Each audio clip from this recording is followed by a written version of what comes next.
Ya, Bapak Ibu, Bismillahirrahmanirrahim. Assalamualaikum warahmatullahi wabarakatuh.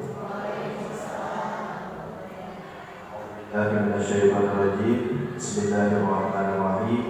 Alhamdulillahirabbil alamin wa bihi nasta'inu ala umuri dunya waddin.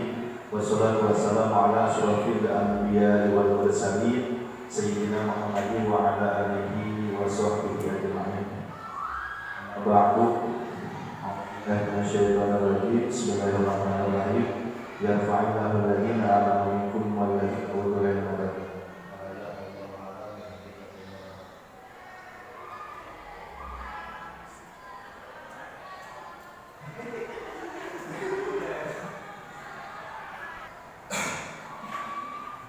Pertama-tama yang saya hormati Ibu Kepala Sekolah Luar yang pada kesempatan hari ini telah mengizinkan saya untuk menyampaikan salah satu materi dari pendidikan guru penggerak, yaitu diseminasi budaya positif. Pak, ucapan terima kasih kepada Bapak dan Ibu guru yang telah berkenan hadir di acara hari ini. Mudah-mudahan dengan kita hadirnya di tempat ini ada dalam rahmat dan ridho Allah Subhanahu wa Ta'ala.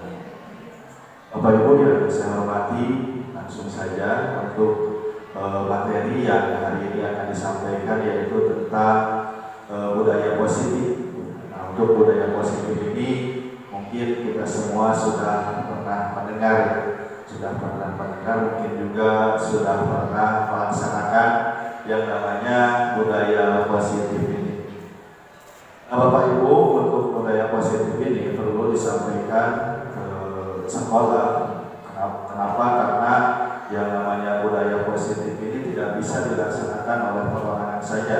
Dalam artian harus ada kontribusi, kolaborasi dari semua pihak.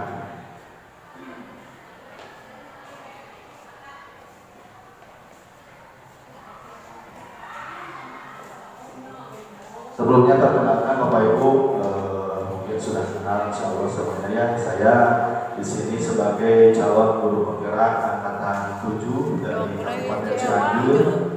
Nah, untuk fasilitator yang pada saat ini di kelas saya yaitu Bapak Dr. Sumarna MPD, dan pengajar praktiknya yaitu Ibu Hadiah Reni Hermayati SPDMSI. Langsung saja kepada materi tentang budaya positif. Tadi sudah sepintas disampaikan. Nah, jadi budaya positif ini adalah suatu pembiasaan yang bernilai positif di dalamnya, mengandung kegiatan yang mampu menumbuhkan karakter murid. Budaya positif dapat diwujudkan dengan memahami konsep-konsep inti. Nah, Bapak Ibu, untuk konsep inti dari budaya positif ini ada 6 konsep inti, yang mana 6 konsep inti ini menjadi salah satu dasar dari pembuatan budaya positif atau pembiasaan budaya positif. Yang pertama yaitu disiplin positif dan nilai-nilai kebajikan universal. Yang kedua, teori motivasi, hukuman dan penghargaan dan juga restitusi. Yang ketiga, keyakinan kelas. Yang keempat, kebutuhan dasar manusia. Yang kelima, 5 posisi kontrol manusia. Yang keenam yaitu segitiga restitusi. Insya Allah ke-6 materi ini akan saya sampaikan ke depannya. Bapak Ibu, sebelumnya saya tadi lupa tidak memohon izin. Jadi mohon izin untuk kegiatan hari ini saya izin pertam dari awal kegiatan tadi sampai nanti di akhir. Boleh Bapak Ibu? Boleh.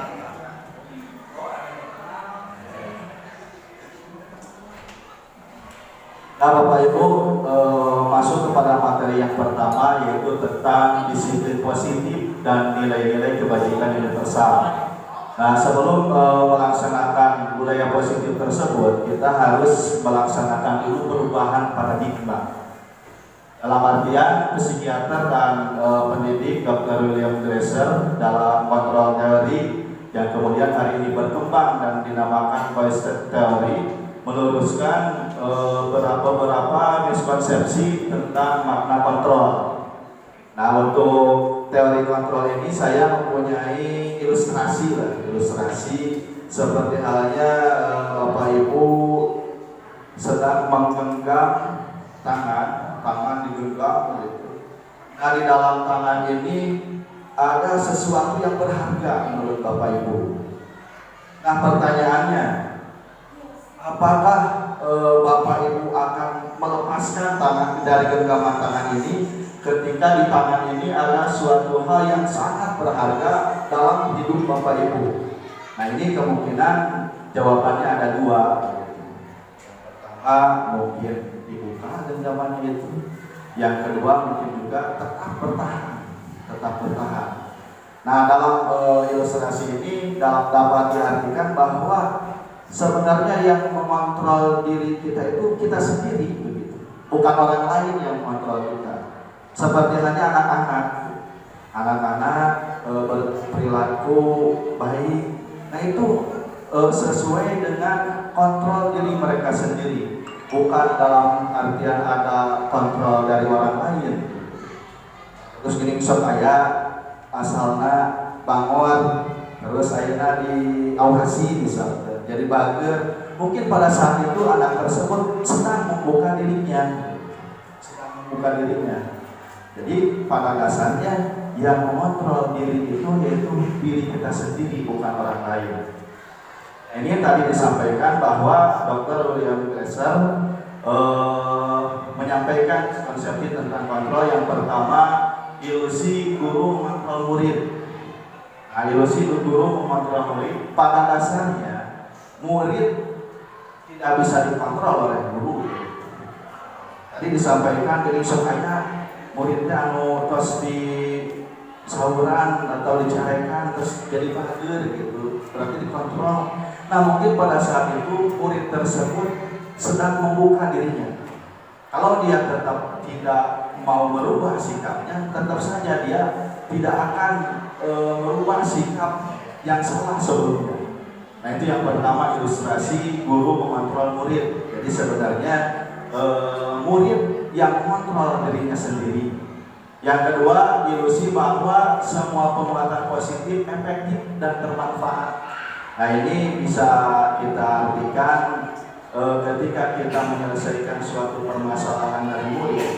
Nah, ini dilaksanakan dengan membujuk. Kalau bahasa Sunda nama ngolok, sebenarnya diolok si bager, si pinter, gitu. Diolok. Nah, sebenarnya teori ilusi bahwa semua perbuatan positif efektif dan bermanfaat ini tidak sepenuhnya bisa bertahan, dalam artian ketika anak tersebut berada di luar pengawasan atau misalkan anak tersebut sedang tidak diberi stimulus, maka kemungkinan anak tersebut akan mengulangi kesalahannya lagi. Untuk penguatan positif, efektif, dan bermanfaat. Yang ketiga yaitu ilusi bahwa kritik dan membuat orang merasa bersalah dapat menguatkan karakter. Nah, ini bisa dicontohkan ketika ada anak yang membuat kesalahan. Nah, kita mendalami kesalahan tersebut. Bayangkan misalnya, namun kita jadi jalan seperti wah, malam orang tua itu terangkan. Nah, itu merupakan salah satu ilusi bahwa kritik dan membuat orang merasa bersalah dapat menguatkan karakter. Padahal tadi disampaikan yang mengontrol diri murid itu yaitu murid sendiri. Nah, yang terakhir ilusi bahwa orang dewasa memiliki hak untuk memaksa. Pada dasarnya tidak ada orang yang bisa dipaksa. Ketika orang dipaksa itu dan berhasil dipaksanya, itu kemungkinan pada saat itu mungkin kebutuhan dasarnya memang sedang membutuhkan, dan kemungkinan orang yang dipaksa itu motivasinya bukan motivasi diri tetapi motivasi eksternal. Nah, nanti kita insyaallah akan bahas. Selanjutnya Bapak Ibu, nah, bagaimana seseorang bisa berubah dalam teori paradigma stimulus respon kepada pendekatan teori kontrol. Nah, Stephen R. Covey menjelaskan bahwa bila kita ingin membuat kemajuan perlahan, sedikit-sedikit ubahlah sikap atau perilaku Anda. Namun bila kita ingin memperbaiki cara-cara utama kita, maka kita perlu mengubah kerangka acuan kita. Nah, ubahlah bagaimana Anda melihat dunia, bagaimana Anda berpikir tentang manusia, ubahlah paradigma Anda. Nah, skema pemahaman dan penjelasan aspek-aspek tertentu tentang realitas. Nah, di sini Bapak Ibu ada dua perbandingan antara stimulus respon dan teori kontrol. Kalau dalam stimulus respon, seseorang akan berpandangan bahwa realitas atau kebutuhan kita itu sama. Kita sama murid, kebutuhannya sama. Nah, dalam teori kontrol, realitas kebutuhan kita itu berbeda. Antara kebutuhan kita, kebutuhan anak, kebutuhan teman-teman kita berbeda. Selanjutnya dalam teori stimulus respon tadi, semua orang melihat hal yang sama. Tapi dalam teori kontrol, konsepnya yaitu setiap orang memiliki gambaran yang berbeda sesuai dengan keinginannya. Nah, yang ketiga, dalam stimulus respon kita mencoba mengubah orang agar berpandangan sama dengan kita. Jadi kalau kita melihat anak dalam stimulus respon, anak tersebut harus seperti yang kita inginkan, harus yang seperti kita inginkan. Tapi dalam teori kontrol yang ketiga ini, bahwa kita berusaha memahami pandangan orang lain tentang dunia, jadi memahami perbedaan. Kalau dalam teori Ki Hajar Dewantara, dalam artian kita itu harus memahami anak sesuai dengan kodratnya. Kodrat itu kan ada dua, ada kodrat alam dan ada kodrat zaman. Kemudian yang keempat, Bapak Ibu, perilaku buruk dilihat sebagai salah satu kesalahan. Nah, anak melakukan hal yang buruk, kita sudah memberikan pemikiran bahwa anak itu sedang melakukan kesalahan. Tapi dalam teori kontrol ini mengatakan bahwa semua perilaku memiliki tujuan. Anak melaksanakan hal yang buruk, pasti mereka punya tujuan. Jadi dalam hal ini, ketika kita menyelesaikan permasalahan anak, maka kita harus menanyakan dulu apa tujuan anak tersebut melakukan hal seperti itu. Walaupun pada dasarnya yang dilakukan oleh anak tersebut memang keluar dari nilai-nilai kebajikan dan kebaikan. Selanjutnya untuk stimulus respon, orang lain bisa mengontrol saya, tapi dalam teori kontrol hanya Anda yang bisa mengontrol diri Anda. Selanjutnya dalam stimulus respon saya bisa mengontrol orang lain, tapi dalam teori kontrol Anda tidak bisa mengontrol orang lain. Selanjutnya dalam stimulus respon, pemaksaan ada pada tujuan gagal, tapi dalam teori kontrol kolaborasi dan konsensus menciptakan pilihan-pilihan baru. Dan yang terakhir dalam stimulus respon, model berpikir menang kalah, tapi dalam teori kontrol ini model berpikirnya menang dan menang. Walaupun misalkan anak berperilaku salah, tapi mungkin di suatu saat dengan melakukan segitiga restitusi, nanti akan kita bahas, anak bisa menjadi orang yang bermanfaat. Nah, selanjutnya materi tentang makna disiplin. Nah, ini makna disiplin tadi disampaikan bahwa ada yang namanya ini disiplin positif. Ini maknanya. Makna dari disiplin positif ini merupakan unsur utama dalam terwujudnya budaya positif di sekolah. Nah, kata disiplin juga sering dihubungkan dengan hukuman. Nah, kita sering beranggapan bahwa yang namanya disiplin itu harus ada hukuman. Nah, padahal itu sungguh berbeda, karena belajar tentang disiplin tidak harus dengan memberikan hukuman. Justru itu adalah salah satu alternatif terakhir, dan kalau perlu tidak digunakan sama sekali yang namanya hukuman tersebut. Selanjutnya, yang dosen menyatakan bahwa arti dari kata disiplin berasal dari bahasa Latin, yaitu disciplina, yang artinya belajar. Nah, kata disiplin juga berasal dari akar kata yang sama dengan istiqlal. Oh, benar. Itu saya sebenarnya hebat kesek mah. Atau murid atau pengikut. Nah, untuk menjadi seorang murid atau pengikut, seseorang harus paham betul alasan mengapa mereka mengikuti suatu aliran atau ajaran tertentu, sehingga motivasi yang terbangun adalah motivasi intrinsik, bukan motivasi ekstrinsik. Kemudian disiplin diri berarti mereka bisa bertanggung jawab terhadap apa yang dilakukannya, karena mereka mendasarkan tindakan mereka pada nilai-nilai kebajikan universal.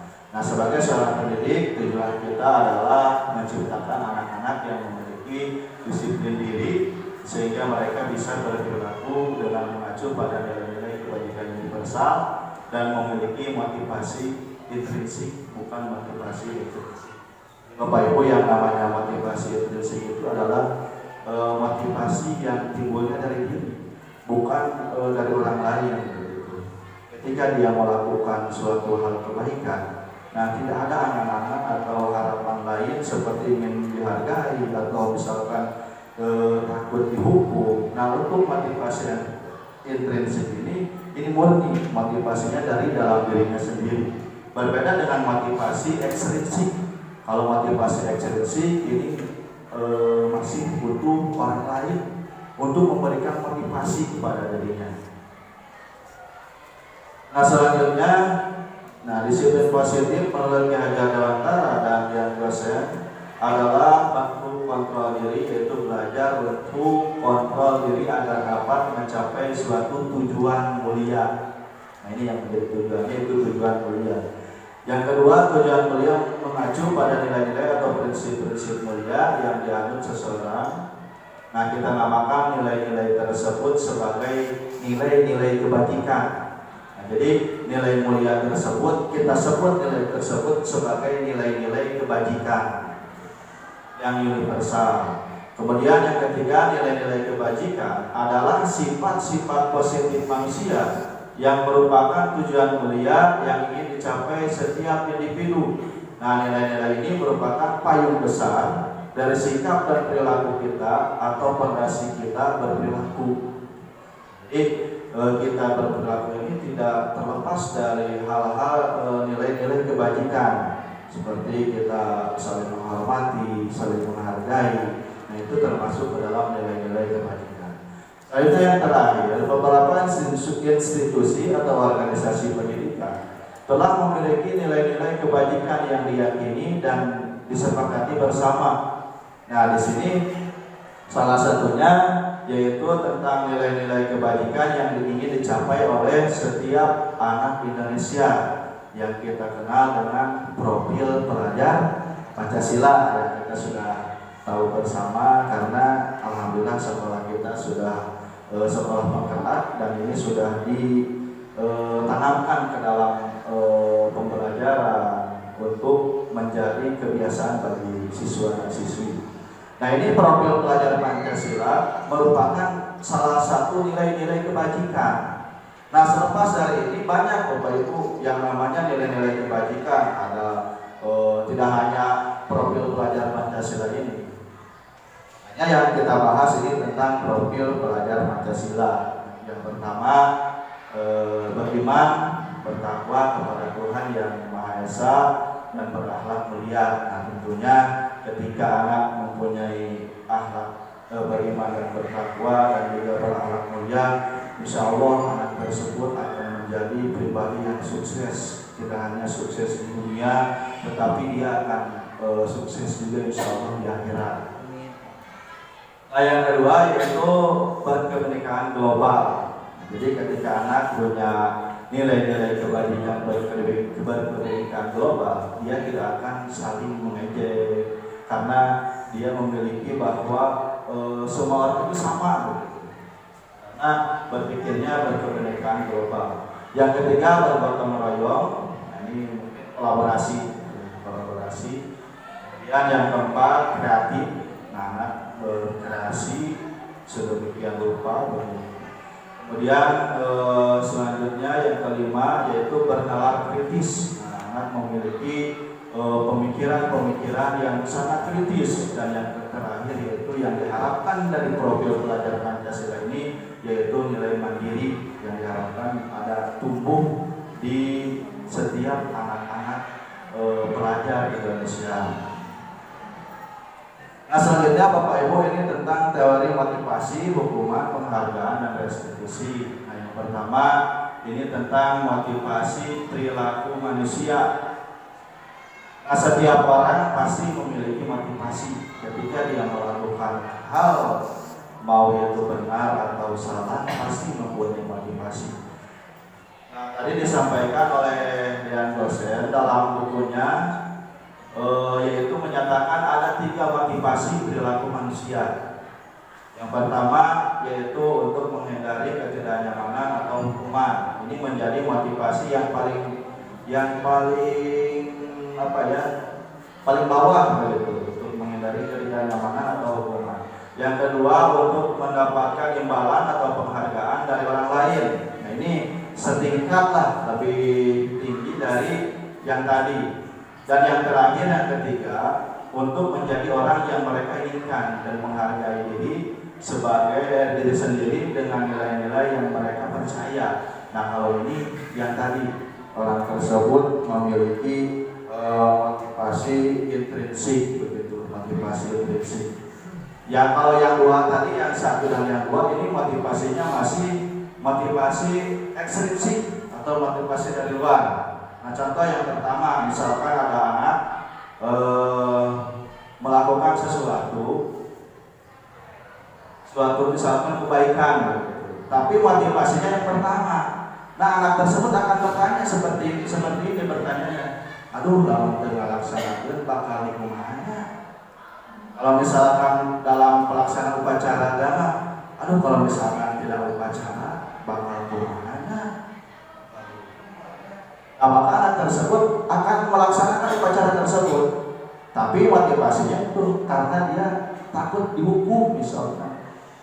Nah, kalau yang kedua ini mendapatkan imbalan, kalau mengiringi upacara, mau jadi petugas mah misalkan akan diperhatikan oleh guru, akan dipuji.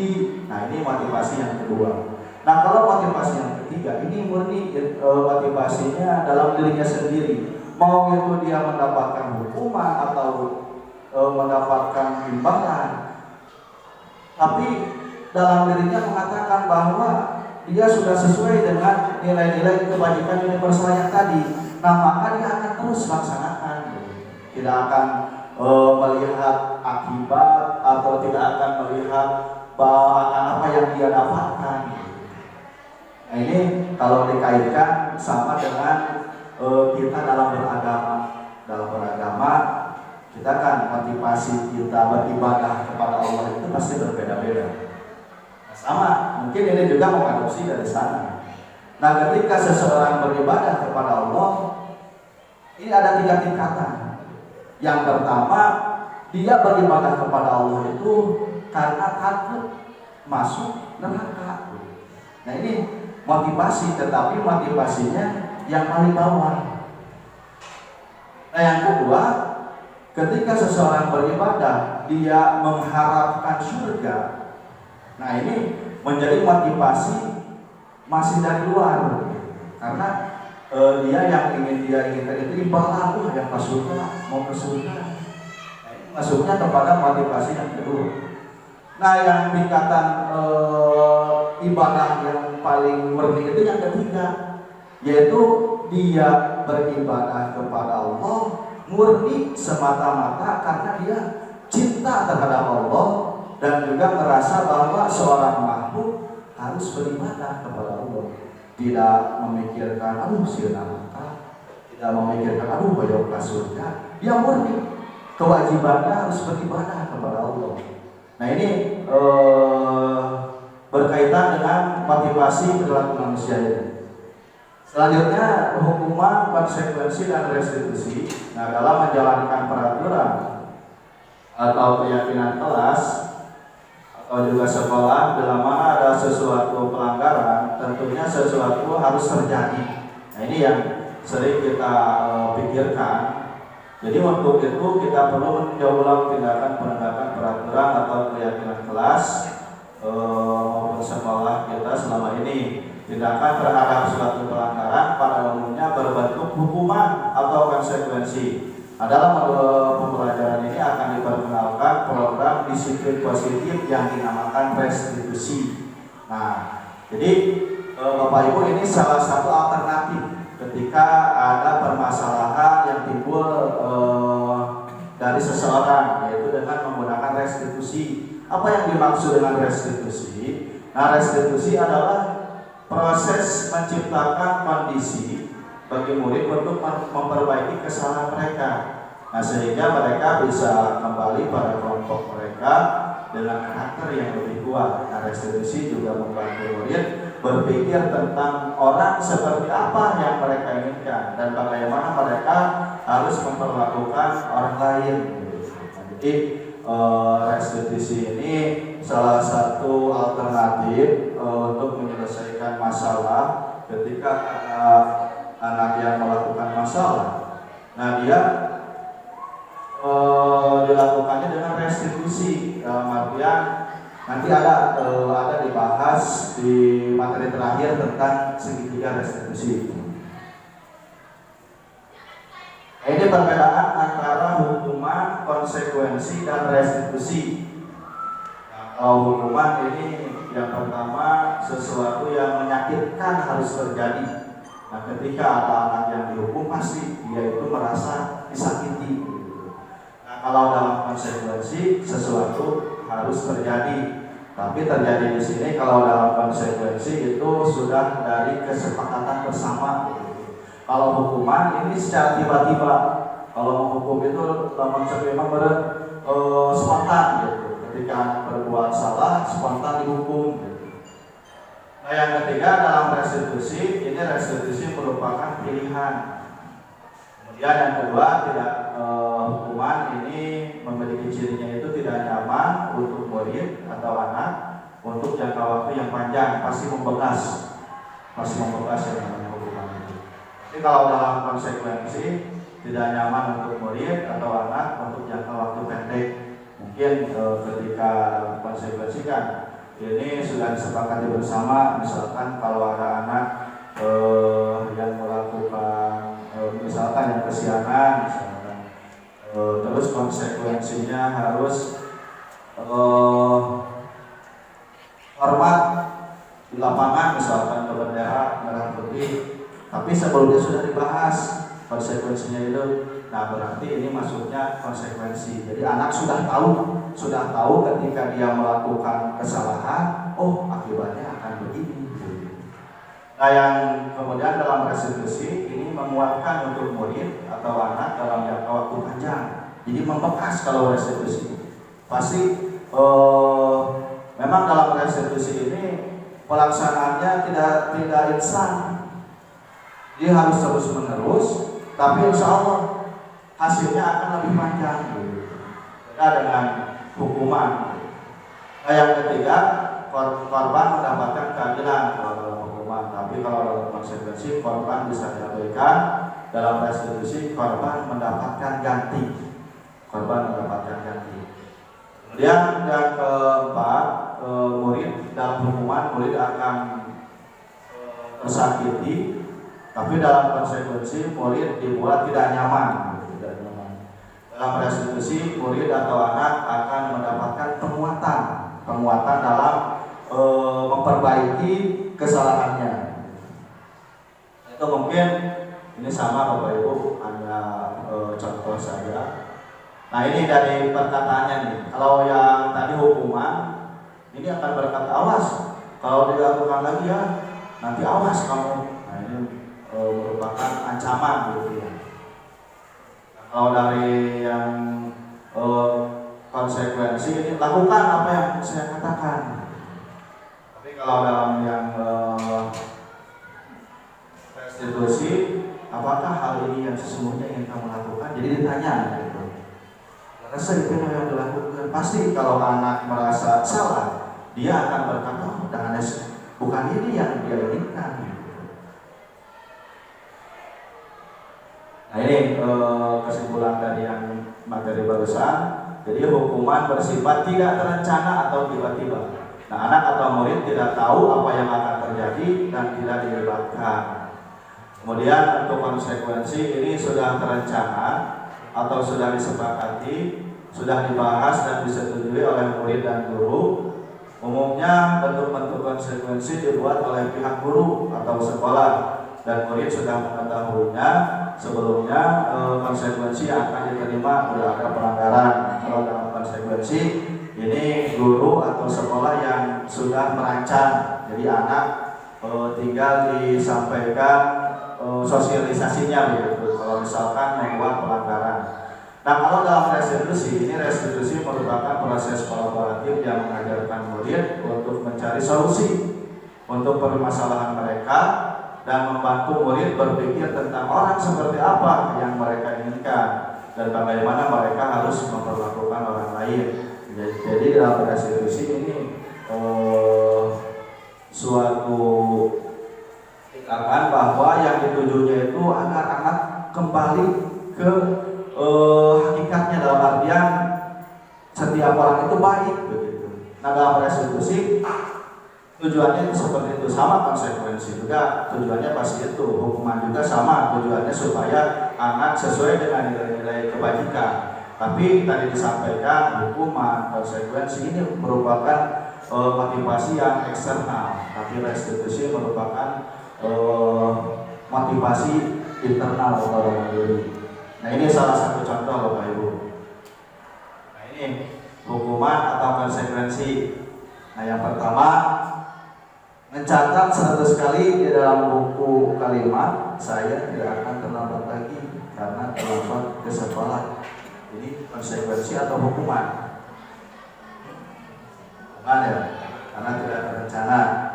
Kemudian yang kedua, lari mengelilingi lapangan basket 2 kali karena terlambat hadir di sekolah.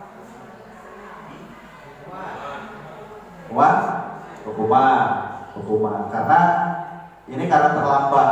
Kalau misalkan lari 2 kali lapangan karena misalkan terlambat mengikuti pelajaran olahraga, bisa juga jadi konsekuensi karena berkaitan. Nah yang ketiga, membersihkan coretan yang dibuatnya di meja tulis. Konsekuensi ya, konsekuensi. Kemudian murid diminta push up 15 kali karena tidak menggunakan masker di sekolah. Gimana konsekuensi? 15 kali karena tidak memakai masker. Nah ini kembali lagi, kalau misalkan sudah ada kesepakatan berarti masuk konsekuensi. Tapi kalau melihat dari hukumannya ini tidak berkaitan dengan apa yang dia lakukan begitu. Ini hukuman. Kemudian menggantikan kertas tugas teman yang telah dicoret-coret. Konsekuensi ya, konsekuensi. Kemudian berjemur di lapang basket pukul 12 siang karena mengobrol dengan teman. Kemudian murid diminta telanjang kaki sepanjang hari karena tidak menggunakan sepatu warna hitam sesuai peraturan sekolah. Konsekuensi hukuman. Konsekuensi kalau misalkan sudah disepakati bersama. Nah kemudian berdiri di depan kelas sambil mengangkat kaki satu karena tidak bisa menjawab pertanyaan. Hukuman. Kemudian yang terakhir, membersihkan tumpahan air di meja karena tersenggol pada saat belajar. Konsekuensi. Nah ini ada materi tentang dihukum oleh penghargaan, tapi menghukum. Nah saat kita berulang kali menjanjikan hadiah kepada anak-anak agar berperilaku bertanggung jawab, atau kepada seorang murid agar mempelajari sesuatu yang baru, atau juga kepada seorang karyawan agar melakukan pekerjaan yang berkualitas. Nah sebenarnya kita sedang berasumsi bahwa mereka tidak dapat melakukannya, atau mereka tidak akan memilih untuk melakukannya. Jadi yang akan melakukan hal tersebut pasti orang yang ingin mendapatkan penghargaan. Ketika orang yang tidak ingin mendapatkan penghargaan, dia tidak akan tertarik. Tidak akan tertarik. Nah ini sama dengan dihukum dengan penghargaan. Nah kemudian al-fiqon, al-fiqon. Nah, mengemukakan baik penghargaan maupun hukuman adalah cara-cara mengontrol perilaku seseorang yang menghancurkan potensi untuk pembelajaran yang sesungguhnya.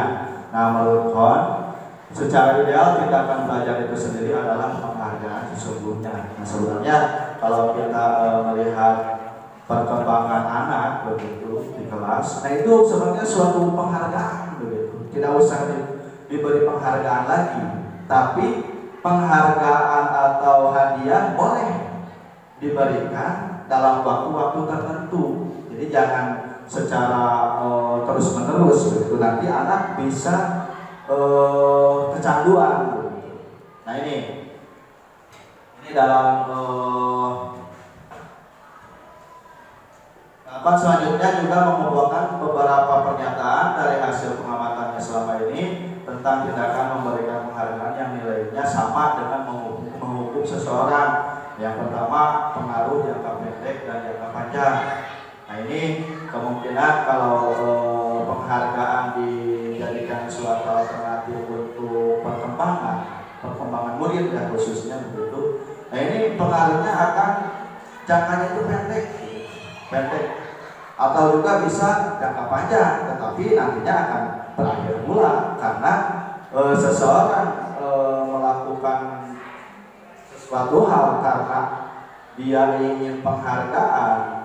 Nah kemungkinan kalau tidak diberi penghargaan dia tidak akan melakukan begitu.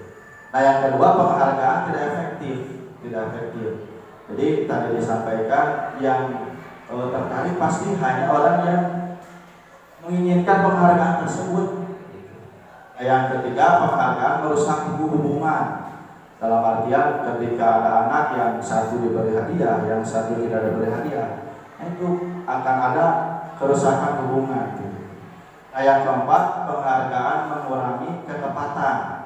Nah karena anak fokus terhadap penghargaan misalkan, nah pekerjaannya menjadi tidak karuan, ribu berpak-pak gitu, karena fokusnya terhadap penghargaannya. Nah ini penghargaan dapat mengurangi ketepatan. Nah yang kelima, penghargaan menurunkan kualitas. Yang keenam, penghargaan mematikan kreativitas. Nah bisa ya kita artikan bahwa ketika anak diberi penghargaan, maka itu bisa diartikan kita sedang mematikan kreativitas mereka. Dalam artian motivasi intrinsiknya akan berpindah kepada motivasi ekstrinsik. Yang ketujuh, penghargaan sama dengan menghukum. Ketika ada anak yang sudah berkembang, kemudian kita beri hadiah misalnya, anak tersebut kalau dia berpikirnya, oh ini melaksanakan hadiah, nah kemudian dia bakal berpikirnya bahwa ketika dia melakukan hal tersebut maka dia akan mendapatkan hadiah. Yang kedelapan, motivasi dalam diri. Nah bisa juga tadi disampaikan ketika penghargaan ini bisa juga menghentikan motivasi dalam diri seseorang. Nah selanjutnya ini restitusi membantu murid menjadi lebih memiliki tujuan, disiplin positif dan memulihkan dirinya setelah berbuat salah. Ini penekanannya bukanlah pada bagaimana perilaku untuk menyenangkan orang lain atau menghindari ketidaknyamanan, namun tujuannya adalah menjadi orang yang menghargai nilai-nilai kebajikan yang mereka percayai. Nah, nilai kebajikannya yang tadi yang kalau dalam pembelajaran itu profil belajar Pancasila. Kemudian melalui pendekatan restitusi, ketika murid berbuat salah, guru akan menanggapi dengan mengajak murid berefleksi tentang apa yang dapat mereka lakukan untuk memperbaiki kesalahan mereka, sehingga mereka menjadi pribadi yang lebih baik dan menghargai dirinya. Pendekatan restitusi tidak hanya menguntungkan korban korban, tetapi juga menemukan orang yang telah berbuat salah. Restitusi juga sesuai dengan prinsip dari teori kontra William Glasser tentang solusi menang dan menang. Yang terakhir ada peluang luar biasa bagi murid untuk bertumbuh karakternya ketika dia diselesaikan dengan restitusi ketika mereka melakukan kesalahan, karena pada akhirnya begitulah cara kita belajar. Murid perlu bertanggung jawab atas perilaku yang mereka pilih, namun mereka juga dapat belajar dari pengalaman untuk membuat pilihan yang lebih baik di waktu yang akan datang. Nah, ketika guru memecahkan masalah pada mereka, murid akan kehilangan kesempatan untuk mempelajari kedepannya untuk hidup mereka. Nah, jadi dalam restitusi ini memiliki tujuannya itu supaya anak kembali kepada diri mereka sendiri. Kalau diartikan seperti ini, kalau restitusi itu ketika ada seseorang mempunyai anak, anak tersebut kelakuannya misalkan tidak sesuai dengan yang diharapkan oleh orang tuanya. Nah, yang diselesaikan oleh orang tua misalkan mengusir anak tersebut. Nah, ini bukan merupakan penyelesaian, karena ketika anak tersebut dihukum dengan diusir, kita tidak tahu, bahkan kita tidak akan bisa melihat apa yang dilakukan oleh anak tersebut. Tapi dengan restitusi, nah ketika anak melakukan kesalahan, dia dirangkul, ditanya kenapa dia melakukan hal seperti itu, kemudian apa yang menjadi tujuan dia melakukan hal tersebut. Nah, ini yang merupakan salah satu restitusi. Ini ciri-ciri restitusi. Yang pertama, restitusi bukan menebus kesalahan, namun untuk belajar dari kesalahan. Yang kedua, restitusi memperbaiki hubungan. Yang ketiga, restitusi adalah tawaran, bukan paksaan. Yang keempat, restitusi menuntut untuk melihat ke dalam diri. Kemudian selanjutnya, restitusi mencari kebutuhan dasar yang mendasari tindakan. Selanjutnya, restitusi diri adalah cara yang paling baik. Selanjutnya, restitusi fokus pada karakter bukan tindakan. Kemudian restitusi menguatkan. Restitusi fokus pada solusi. Dan restitusi mengembalikan murid yang berbuat salah pada kelompoknya. Nah, selanjutnya di sini ada materi keyakinan kelas. Nah, Bapak Ibu, mengapa keyakinan kelas, tidak peraturan kelas? Kedua, ada pertanyaan pemantik, mengapa adanya keyakinan kelas penting untuk terbentuknya sebuah budaya positif? Dan yang ketiga, bagaimana mewujudkan sebuah keyakinan kelas yang efektif? Ini ada pertanyaan lagi, mengapa kita memiliki peraturan tentang penggunaan helm pada saat mengendarai kendaraan roda 2 atau motor? Nah, ini kemungkinan jawabannya adalah untuk keselamatan. Nah, keselamatan ini adalah merupakan keyakinan. Jadi kenapa tidak peraturan tapi keyakinan? Ketika peraturan, seseorang kadang-kadang dia tertarik, dalam artian ketika dia tidak melakukan hal tersebut, dia beralasan, aduh saya dihukum. Ketika ada seorang yang mengendarai sepeda motor, kemudian dia memakai helm, si dia masih ditilang oleh polisi, tapi dia tidak memiliki keyakinan untuk keselamatan dirinya. Nah, itu bentuk peraturan. Apa keyakinan? Karena keyakinan ini adalah lamun itu namanya disebutkan hasil dina peraturan. Peraturan teh dibuat supaya memiliki keyakinan. Nah, maka langsung karena keyakinan. Nah, selanjutnya, nilai-nilai keselamatan yang tadi dibahas, yang kita sebut sebagai suatu keyakinan, yaitu nilai-nilai kebajikan universal yang disepakati secara tersirat dan tersurat, lepas dari latar belakang, suku, negara, bahasa, maupun agama. Nah, seorang akan lebih tergerak dan bersemangat untuk menjalankan keyakinannya daripada hanya sekedar mengikuti serangkaian peraturan tertulis tanpa makna. Demikian, mereka perlu mendengarkan dan memahami arti sesungguhnya tentang peraturan-peraturan yang diberikan. apa nilai-nilai kebajikan di balik peraturan tersebut, apa tujuan utamanya, dan menjadi tidak tertarik atau takut sehingga hanya sekedar mengikuti serangkaian peraturan yang mengatur mereka tanpa memahami tujuan yang mulia. Jadi Bapak Ibu, ketika kita melaksanakan keyakinan di kelas, pasti yang kita tuju itu keyakinan atau tujuannya. Tujuan, misalkan membuat suatu keyakinan menghargai dan menghormati orang lain, nah itu kan suatu keyakinan.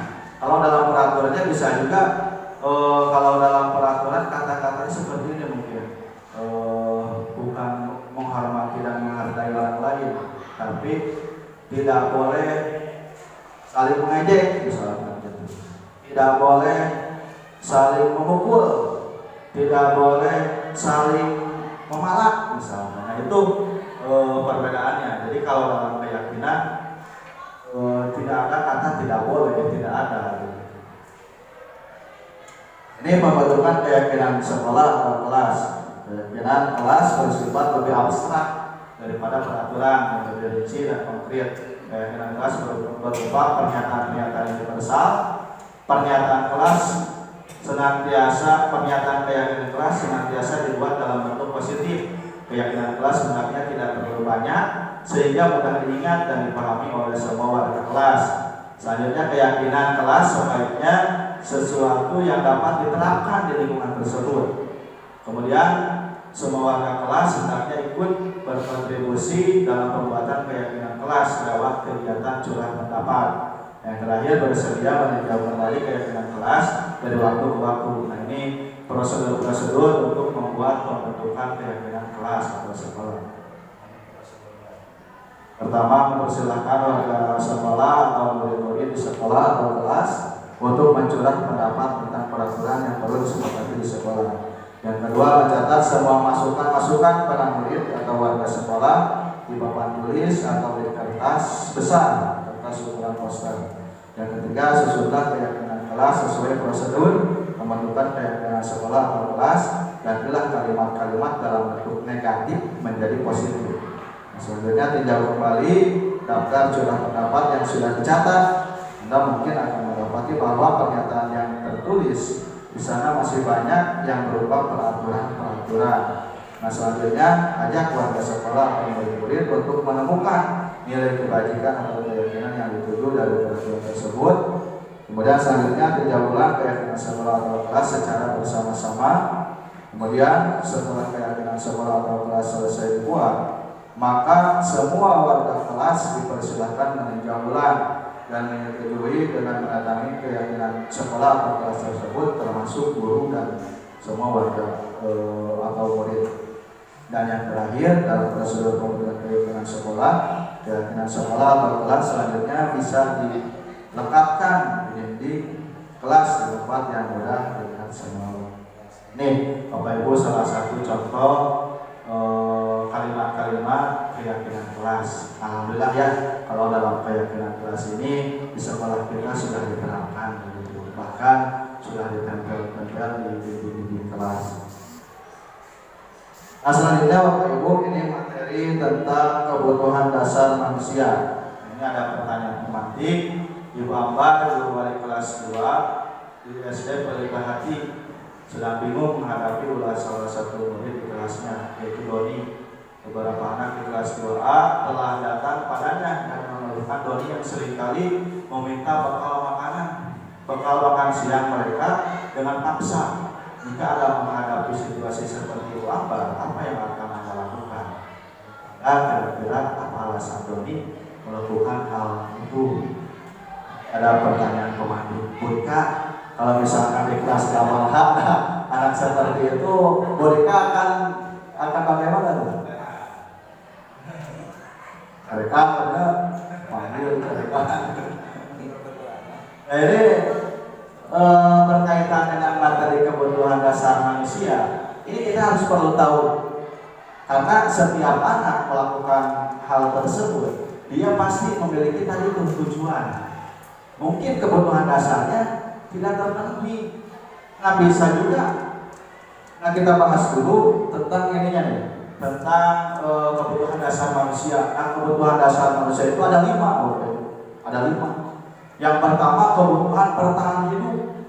Nah, kalau Doni tadi memakan makanan karena dia kurang makan atau tidak makan dulu di rumah misalkan, nah berarti Doni tidak terpenuhi kebutuhan bertahan hidupnya. Nah, maka dia melakukan pemalakan tersebut, memaksa dan mau. Nah, yang kedua kebutuhan dasar manusia itu yaitu kebutuhan kasih sayang dan rasa disayangi. Kebutuhan psikologis, kebutuhan untuk disayangi dan diterima meliputi kebutuhan akan hubungan dan koneksi sosial, kebutuhan untuk memberi dan menerima kasih sayang, dan kebutuhan untuk merasa menjadi bagian dari suatu kelompok. Nah, ini merupakan kebutuhan kasih sayang dan rasa diterima, rasa diterima. Nah, ini bisa juga karena dia misalkan memaksa minta makan siang, bisa juga karena kebutuhannya ini tidak terpenuhi kasih sayangnya itu. Mungkin itu mohon jadi bakalan mau makan orang rasa kasih sayang, jadi bisa kelak kayak rasa kasih sayang maksa gitu. Yang ketiga kebutuhan kebebasan. Nah, kebutuhan kebebasan ini adalah kebutuhan akan kemandirian, otonomi, memiliki pilihan dan mampu mengendalikan arah hidup seseorang. Anak-anak dengan kebutuhan kebebasan yang tinggi menginginkan pilihan. Mereka perlu banyak bergerak, suka mencoba-coba, tidak terlalu terpengaruh orang lain, dan senang mencoba hal yang baru dan menarik. Doni itu bisa balik karena dia merasa bebas gitu, dengan nyana barang batur gitu. Iya gitu. Nah, kemudian kebutuhan kesenangan. Kebutuhan kesenangan ini kebutuhan untuk mencari kesenangan, bermain dan tertawa.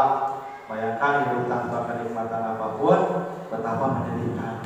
Masa-masa gue Doni teh mata iseng gitu kan, iseng pak. Nah, yang terakhir ini kebutuhan penguasaan. Kebutuhan penguasaan ini berhubungan dengan kekuatan untuk mencapai suatu, menjadi kompeten, menjadi terampil, diakui atas prestasi dan keterampilan kita, didengarkan dan memiliki rasa harga diri. Ini mungkin juga Doni tadi memalang makanan teh karena dia merasa panggagahna gitu. Nah, selanjutnya Bapak Ibu, ini ada 5 posisi kontrol. Posisi kontrol itu adalah perilaku kita terhadap hal yang kita kerjakan. Nah, yang pertama posisi kontrol penghukum, yang kedua posisi kontrol teman, yang ketiga posisi kontrol pembuat rasa bersalah, dan yang keempat posisi kontrol pemantau, yang kelima posisi kontrol manajer. Nah, kalau posisi kontrol manajer ini yang diharapkan begitu. Ini ada ilustrasi tentang posisi kontrol penghukum.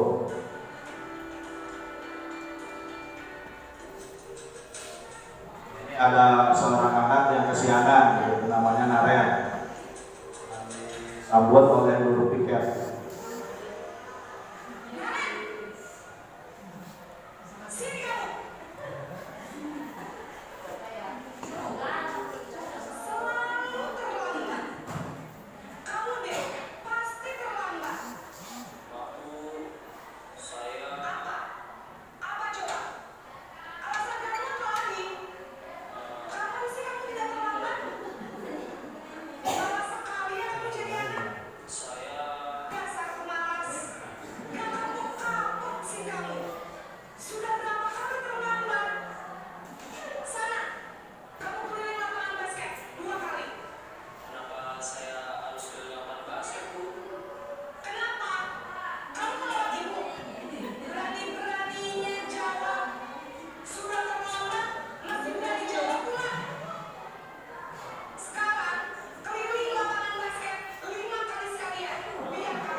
Bapak Ibu, salah satu ilustrasi posisi kontrol penghukum.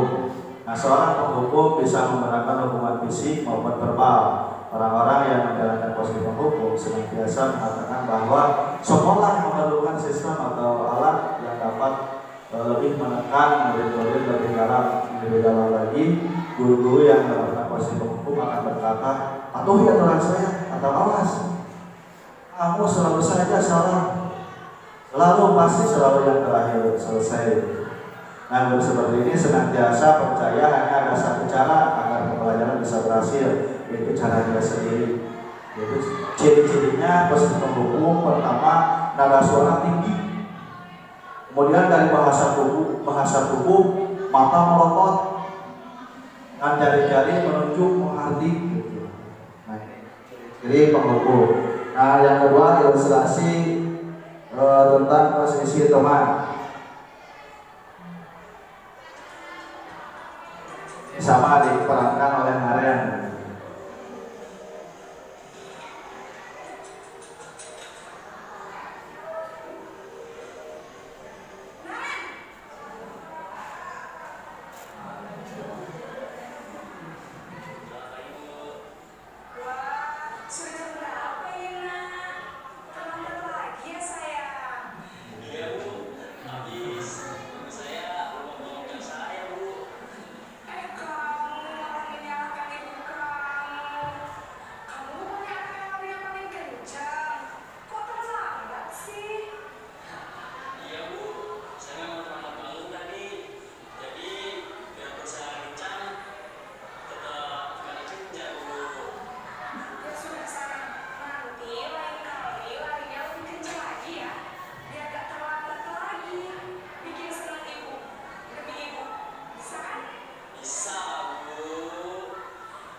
Untuk posisi teman-teman ini yang efeknya itu anak bisa berubah, tetapi dia akan ketergantungan terhadap guru tersebut.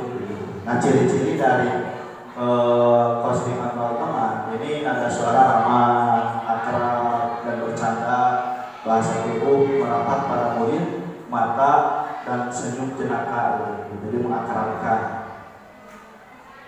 Yang ketiga ini ilustrasi posisi merasa bersalah.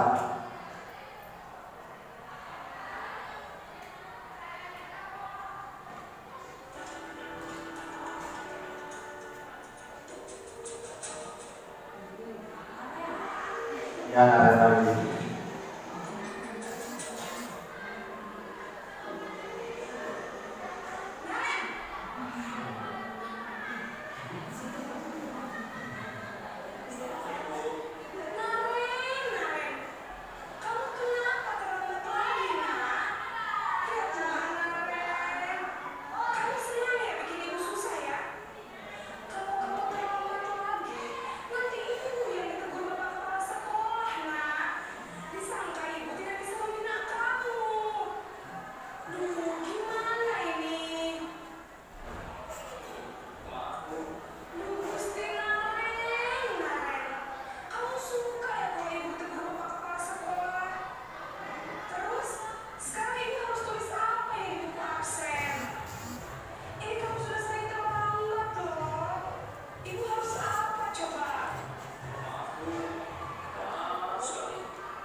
Nah, ini akan membawa anak mendalami kesalahannya. Nah, ini hasilnya tidak dalam artian mungkin anak tersebut bisa merubah sikapnya, mungkin juga dia akan merasa frustasi. Nah, ini ciri-cirinya pembuat merasa bersalah, ada suara memelas, halus, sedih, bahasa tubuh merapat pada anak dan lesu.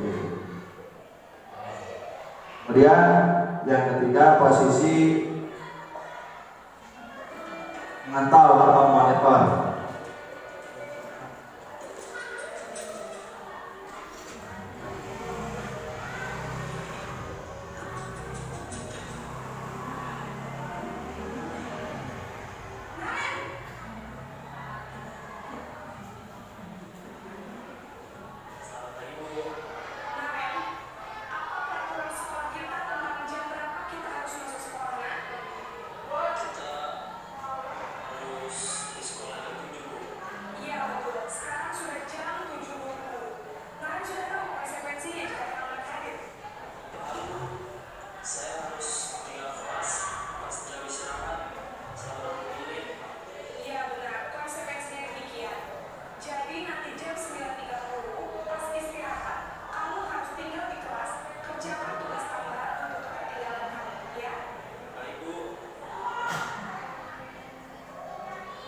posisi ini, jadi guru akan mendasari dalam melaksanakan penyelesaian masalahnya itu dengan tadi konsekuensi.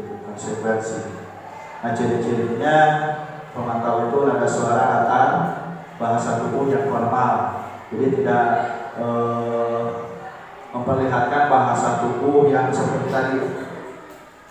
Dan yang terakhir ini posisi manajer, ini yang mungkin diharapkan.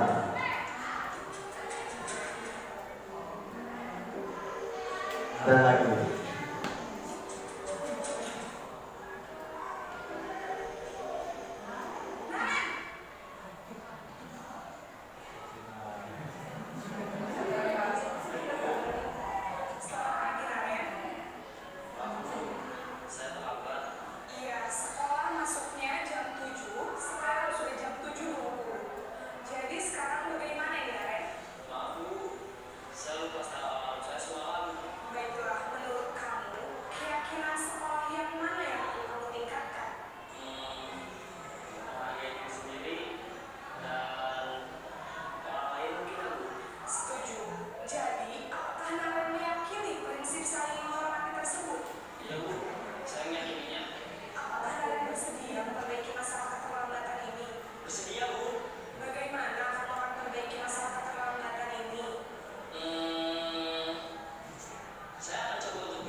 Jadi untuk posisi control manager ini menanyakan kesalahan.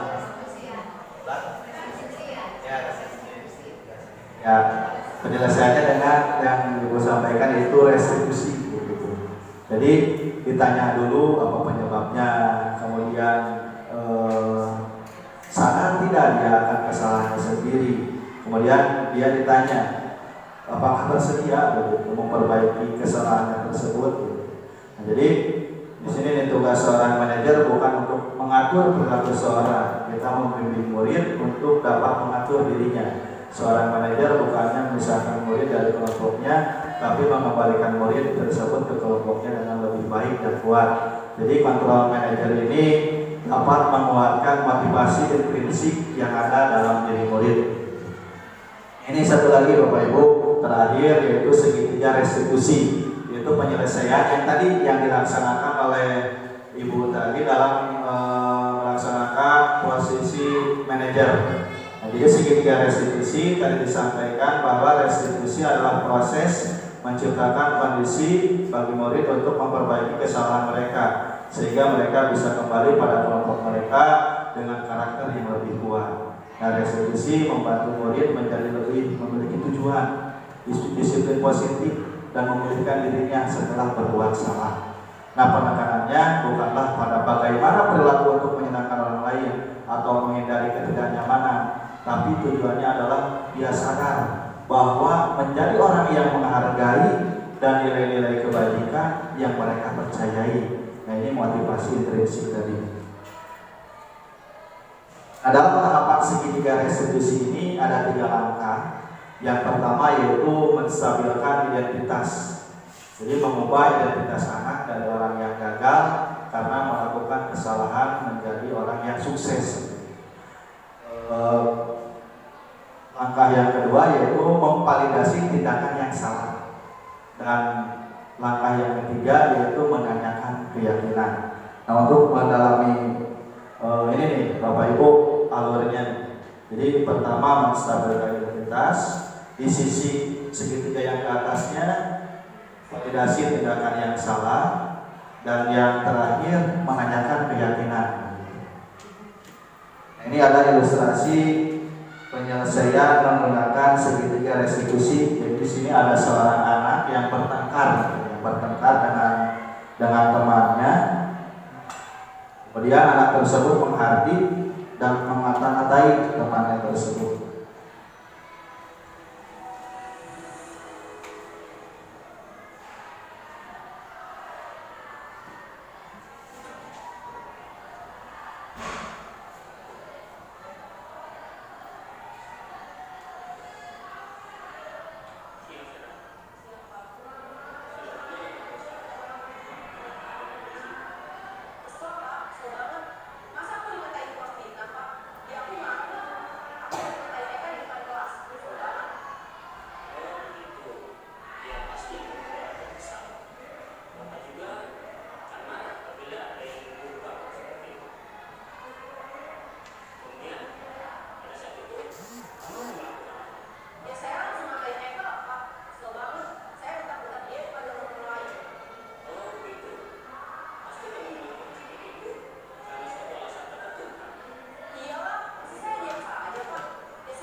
Itu Bapak Ibu tentang ilustrasi penyelesaian dengan segitiga restitusi. Jadi kalau melihat dari ilustrasi tersebut, mungkin yang pertama ketika anak tersebut dengan kata-kata yang dalam artian suara yang lugas, kadang-kadang kita sebagai guru bisa juga terpancing. Tarik-tarik terus gitu. Tapi dalam penyelesaian restitusi itu kita diharapkan untuk lebih bersabar dalam menghadapi setiap permasalahan, karena tujuan kita kan mendidik anak supaya anak bisa siap menjadi orang yang lebih baik lagi di lingkungan masyarakat, dan kesananya yaitu lebih baik lagi di dunia dan juga di akhirat. Ini menstabilkan identitas tadi sudah nah, jadi dasar dari segitiga bertujuan untuk mengubah identitas anak dari orang yang gagal telah melakukan kesalahan menjadi orang yang sukses. Anak yang melanggar peraturan karena sedang mencari perhatian adalah anak yang sedang mengalami kegagalan. Dia mencoba untuk memenuhi kebutuhan dasarnya, namun ada benturan. Kalau kita mengkritik dia, maka kita akan tetap membuatnya dalam posisi gagal. Kalau kita ingin menjadi efektif, maka kita harus meyakinkan si anak dengan cara mengatakan kalimat seperti ini, misalkan yang lainnya. Berbuat salah itu tidak apa-apa. Atau tidak ada manusia yang sempurna. Jadi supaya anak itu kembali lah gitu, dalam keyakinannya. Yang ketiga, saya juga pernah melakukan kesalahan seperti itu. Atau kita bisa menyelesaikan ini. Kalau Bapak Ibu tidak tertarik mencari siapa yang salah, tapi Bapak Ibu ingin mencari solusi dari permasalahan kalian misalnya. Nah, tadi langkah yang kedua yaitu validasi tindakan yang salah. Nah, setiap tindakan kita dilakukan dengan suatu tujuan, yaitu memenuhi kebutuhan dasar. Kalau kita memahami kebutuhan dasar, apa yang mendasari sebuah tindakan, kita akan bisa menemukan cara-cara paling efektif untuk memenuhi kebutuhan tersebut. Nah, restitusi tidak menyarankan guru bicara ke murid bahwa melanggar aturan adalah sikap yang baik, jangan juga begitu. Tapi dalam restitusi guru harus memahami alasannya, kenapa anak tersebut melakukan kesalahan. Jadi bukan dalam artian penanaman melanggar kesalahan dia, bukan. Tapi menanyakan apa tujuannya dia melakukan hal tersebut, pasti ada tujuannya. Nah, kalau anak yang sedang berbuat salah, dia akan tetap menjadi bagian dari masalah. Namun bila kita memahami alasannya, melakukan sesuatu, maka dia akan merasa dipahami. Akhir dengan menanyakan keyakinan, nah dari kontrol menyatakan bahwa kita pada dasarnya termotivasi secara internal. Ketika identitas sukses telah tercapai, langkah 1 yang tadi, langkah 2, dan tingkah laku yang salah telah divalidasi dalam langkah 2, maka anak akan siap untuk dihubungkan dengan nilai-nilai yang dia percaya dan bertindak menjadi orang yang dia inginkan. Pertanyaan-pertanyaan di bawah ini menghubungkan keyakinan anak dengan keyakinan kelas atau keluarga. Bisa pertanyaannya seperti ini. Yang pertama, apa yang kita yakini, apa yang kita percaya sebagai kelas atau keluarga? Nah, anak akan menjawab misalkan harus menghargai dan lain-lain. Terus bisa juga ada pertanyaan, apa nilai-nilai umum yang telah kita sepakati? Nah, itu bisa dengan keyakinan kelas yang sudah disepakati bersama. Yang ketiga, apa bayangan kita tentang kelas yang ideal? Bayangkan ketika anak tersebut tidak berperilaku yang salah, apa yang dibayangkan? Dan yang terakhir, kamu mau jadi orang yang seperti apa? Tanya begitu. Karena setiap anak pasti mempunyai tujuan atau cita-cita. Nah, mungkin itu Bapak Ibu yang dapat saya sampaikan. Jadi tadi dalam penerapan budaya positif itu ada 6 konsep inti yang harus ditempuh. Yang pertama, kita mengulas lagi dari kesimpulannya.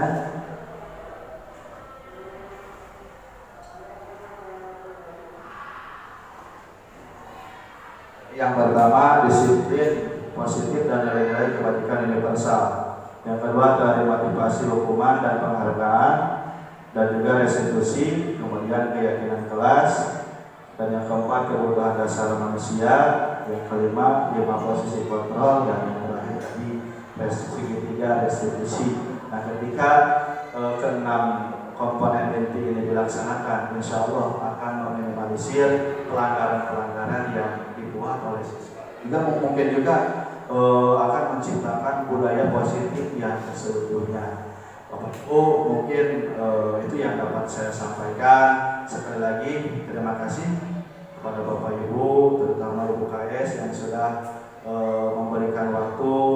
Bapak Ibu sudah meluangkan waktunya dari kesibukan dalam melaksanakan proyek. Sekarang itu terima kasih, mohon maaf dari segala hal, dari kekurangan. Mungkin kekurangan ada dalam diri saya, dan yang saya sampaikan benar, misalkan itu semata-mata dari Allah Subhanahu wa Ta'ala. Saya tutup untuk kegiatan hari ini dengan mengucapkan alhamdulillahirabbil alamin. Terima kasih Bapak Ibu. Assalamualaikum warahmatullahi wabarakatuh.